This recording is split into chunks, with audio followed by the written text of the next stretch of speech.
Biden's Philadelphia swing state union backdrop for budget proposal. U.S. President Joe Biden plans to unveil his upcoming budget proposal to Congress with unusual fanfare on Thursday, holding a campaign-style event intended to trumpet an economic agenda imperiled by high inflation and Republican debt limit threats.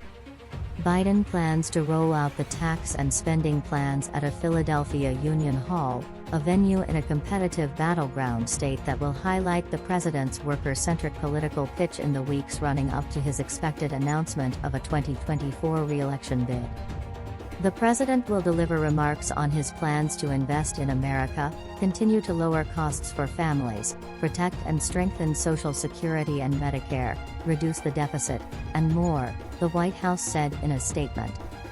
The main highlight of the proposal for the 2024 fiscal year is a pledge to cut $2 trillion from the government's deficit over 10 years, and to extend the life of the Medicare health benefit program by at least 2 decades.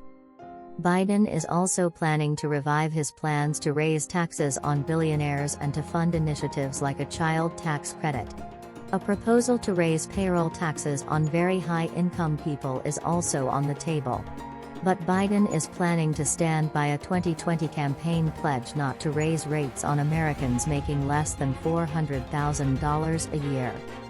On March the 9th, I'm going to lay down in detail every single thing, every tax that's out there that I'm proposing, and no one making less than $400,000 is going to pay a penny more in taxes, Biden told an audience in Virginia Beach, Virginia, last week.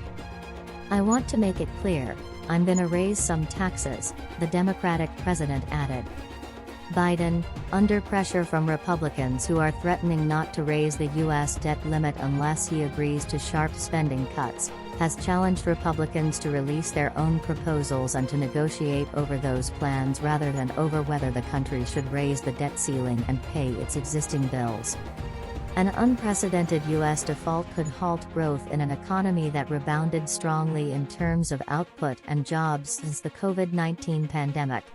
Prices, too, have risen to levels that are seen as politically damaging, and economists worry that efforts led by the Federal Reserve to tamp down inflation pressures might spark a recession.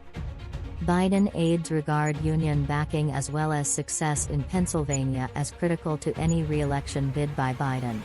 Presidential budget rollouts in other years are done at the White House and with no special events drawing attention to them. The venue for Biden's remarks and his travel to Philadelphia have not previously been reported. While Republican lawmakers have not yet fully outlined or voted on their spending plans for the coming fiscal year, the White House has nonetheless seized on some past statements and proposals by members of Congress as evidence that they are hell-bent on unraveling federal health care and old age programs popular with voters. Republicans control the House of Representatives while Democrats control the Senate. That's today's latest news. Don't forget to subscribe, like, and comment so that this channel can continue to exist. Thank you for listening to the end and I hope it's useful.